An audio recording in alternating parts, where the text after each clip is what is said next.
اس پہ قرآن کریم کا اگر مطالعہ کیا جائے تو قرآن کریم نے اولیاء کاملین کے فضائل و کمالات بھی بیان فرمائے، اس کے ساتھ ساتھ ان کا تعارف بیان فرمائے کہ ان کا عمل کیسا ہوتا ہے اور ان کے زندگی کے شب و روز کیسے گزرتے ہیں۔ قرآن کریم کی مشہور آیت کریمہ الا ان اولیاء اللہ لا خوف علیہم ولا هم یحزنون، اس کے ساتھ ساتھ فرمایا کہ الذین آمنوا وکانوا یتقون، کہ وہ تقوی والے، پرہیزگاری، خوف خدا، خشیت الہی رکھنے والے ہوتے ہیں۔ قرآن کریم میں دوسرے مقام پر فرمایا کہ تتجافی جنوبہم عن المضاجع یدعون ربہم خوفا وطمعا، کہ جب رات کو پوری کائنات بستر پر آرام کر رہی ہوتی ہے، خواب نیند کے مزے لے رہے ہوتے ہیں، تو وہ اس وقت اہل اللہ کا معاملہ یہ ہوتا ہے کہ ان کی کروٹیں پہلو سے جدا، وہ بستر سے جدا رہتی ہے، اور یدعون ربہم خوفا وطمعا، خوف اور طمع کی حالت میں ہم اپنے رب کو پکارتے ہیں۔ والذین یبیتون لربہم سجدا وقیاما، کہ وہ سجدے کی حالت میں، قیام کی حالت میں اپنی پوری رات گزار دیتے ہیں۔ یعنی اہل اللہ کا معاملہ ہمیں تمام اولیاء کاملین، جو حقیقی اولیاء کاملین ہیں، ان کی اگر ذوات مقدسہ کا جائزہ لیں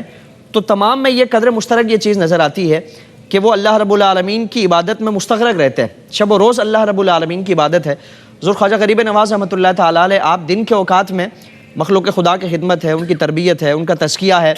اور تعلیم و تربیت کا معاملہ ہمیں آپ کی خانقاہی نظام میں نظر آتا ہے۔ آپ خود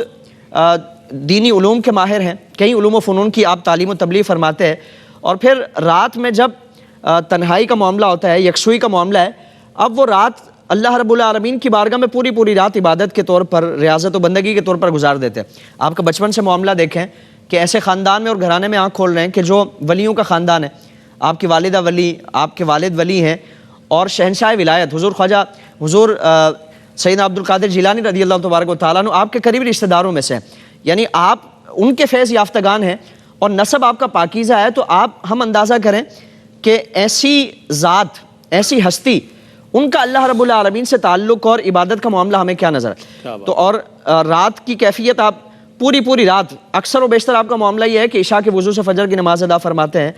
رات میں قرآن کریم کی تلاوت ہو رہی ہے، دن میں قرآن پاک کی تلاوت ہو رہی ہے، مستقلاً آپ کا معمول یہ نظر آتا ہے۔ اور آپ کی خانقاہی نظام میں اگر کوئی عبادت کے معاملے میں کوئی اگر کمزوری کا اور سستی کا معاملہ اگر کرتا ہے، آپ کے جو طلباء ہیں، تلامذہ، ان میں سے اگر کوئی، تو آپ انتہائی اس پر سرزنش فرماتے ہیں۔ یعنی خانقاہی نظام وہ سراسر اس کی عمارت وہ عبادت پر کھڑی ہے، اور تربیت کے لیے جو بنیاد ہے وہ عبادت ہے، کہ اگر اللہ کی عبادت نہیں ہے تو اس کے علاوہ جزوی معاملات میں جتنی مہارت حاصل کر لیں وہ اللہ رب العالمین کا قرب نہیں پا سکتا۔ تو اگر کوئی عبادت کے معاملے میں آپ کی بارگاہ میں ایک شخص حاضر ہوا اور ارادہ یہ ہے کہ میں، چونکہ ایک قلبی ایک تقاضا یہ ہوتا ہے کہ کسی ایسے بندے کا مرید بنو کہ جن کی کرامتوں کی شہرت ہو اور جن کی کرامتوں کا چرچا ہو، تو وہ ایک جذبہ اور ایک نیت کے لے کر آتا ہے کہ میں آپ کی کرامتیں دیکھوں گا اور میرے لیے بھی آزاد بن جائے گا کہ میرے پیر صاحب کی فلاں کرامتیں ہیں، میں بیان کروں گا۔ اب کئی مہینے اسی کیفیت میں گزر جاتے ہیں لیکن کوئی کرامت نظر نہیں آتی۔ اب کئی مہینوں کے بعد جب اپنی مراد میں وہ ناکام ہوا، واپس جانے لگا، آپ سے اجازت چاہی، تو آپ نے فرمایا کہ کیوں آئے تھے؟ عرض کی حضور میں اس مقصد کے لیے آیا تھا، اور چونکہ یہاں مقصد میں نے حاصل نہیں کیا تو کسی صاحب کرامت اللہ کے ولی کے پاس جا کر ان کا مرید اور ارادت میں شامل ہوں گا۔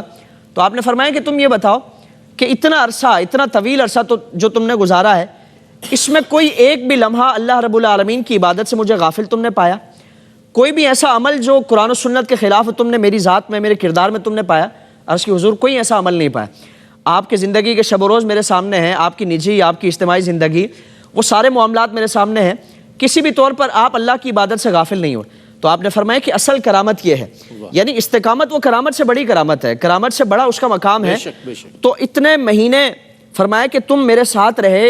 اور کوئی بھی زندگی کے معمولات میں کوئی ایسا عمل نہیں پایا، کوئی کمزوری نہیں پائی کہ جو اللہ رب العالمین کو ناراض کرنے والی ہے، رسول اللہ صلی اللہ تعالیٰ علیہ وآلہ وسلم کے دین اور آپ کی سنت کے خلاف ہو۔ تو فرمایا کہ یہ کرامت ہے، یعنی آپ کی پوری زندگی، ہمیں آپ کے دن ہو، آپ کی رات ہو، آپ کا بچپن ہو، جوانی ہو، آپ کا وقت وصال سے پہلے کا عمر مبارک کا سلسلہ ہو، اللہ رب العالمین کی عبادت، خود بھی عبادت میں مستغرق رہے اور اپنے متعلقین کو تادم وصال اس کی تاکید فرماتے رہے، اور مستقلاً اس کا اہتمام فرمایا جاتا کہ آپ کے خانقاہی نظام میں کوئی ایسا شخص نہ ہو کہ جو اللہ رب العالمین کی عبادت میں یکسوئی اختیار نہیں کرتا اور اس میں غفلت و لاپرواہی کا مظاہرہ کرتا ہے۔